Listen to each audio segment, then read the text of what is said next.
네, 더불어민주당이 당원 86%의 찬성으로 내년 4월 재보궐선거에서 후보를 낼 수 있게 됐습니다. 국민의힘은 민주당원들의 비양심 86%가 국민에게 공표된 것이라고 거세게 비판했는데요. 국회로 가보겠습니다. 최하영 기자. 네, 국회입니다. 예, 민주당 당원 투표 예상했던 대로 꽤 높은 찬성률이 나왔군요. 네, 투표에 참여한 더불어민주당 당원 가운데 86.6%가 이 후보 공천에 손을 들어줬습니다. 이에 따라 민주당은 내년 4월 치러지는 서울과 부산시장 재보궐선거에서 후보를 낼 수 있게 됐는데요.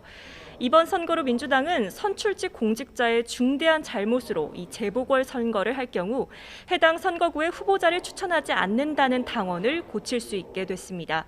앞으로 전당원 투표로 후보 공천 여부를 달리 정할 수 있게 된 겁니다. 이 민주당은 내일 당헌 개정을 마칠 계획으로 이 본격적인 재보궐선거 준비에 들어가는데요.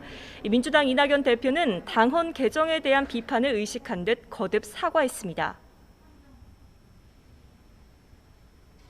보궐선거를 치르게 한 저희들의 잘못이 면해지는 것은 아닙니다.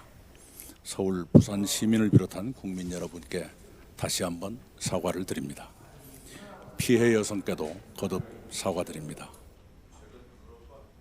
그러면서 철저한 검증으로 가장 도덕적이고 유능한 후보를 찾아 유권자 앞에 세울 것이라고도 강조했습니다.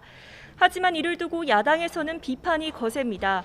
오늘 대구를 찾은 주호영 원내대표는 기자들과 만나 이 민주당원들의 비양심 86%가 국민에게 공표된 것이라고 날을 세웠는데요.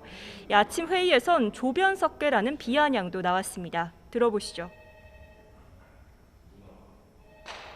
성인지 감수성 교육까지 했던 정당이 어째서 조변석계 정당이 되었는지 국민들은 궁금해하고 있습니다.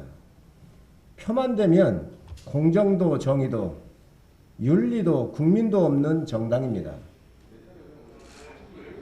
또 정의당 역시 정치의 자기 책임성을 강화하기 위해 만들었던 당원을 이 전당원 투표라는 비겁한 방식으로 무력화시킨 것이라며 나쁘끄럽다고 지적했습니다.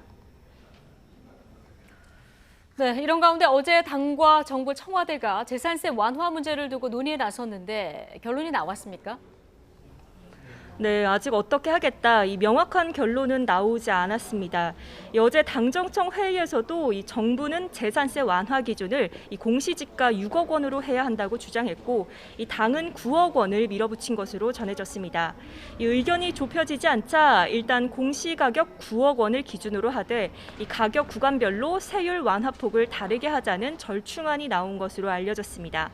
다만 세율 인하폭을 어떻게 차등화할지는 계속 논의하고 있는 것으로 보이는데요. 이와 함께 당정청은 주식 양도세를 부과하는 대주주 기준도 논의했습니다.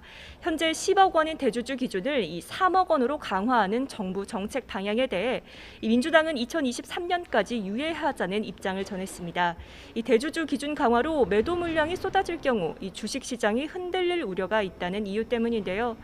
이에 정부는 대주주 완화 기준을 3억 원에서 이 5억 원으로 수정하는 안을 제시한 것으로 파악됐습니다. 이 당과 정부의 의견이 좀처럼 좁혀지지 않는 가운데 이 당정은 이번 주 안에는 이 결론을 낸다는 방침입니다. 하지만 정의당은 민주당이 주장하는 공시지가 9억 원 기준에 대해 이 시가로 12억 원이 넘는 집이 어떻게 서민주택이냐며 이 내년 보궐선거를 위한 보여주기식 전략회의라고 지적했습니다. 지금까지 국회에서 전해드렸습니다.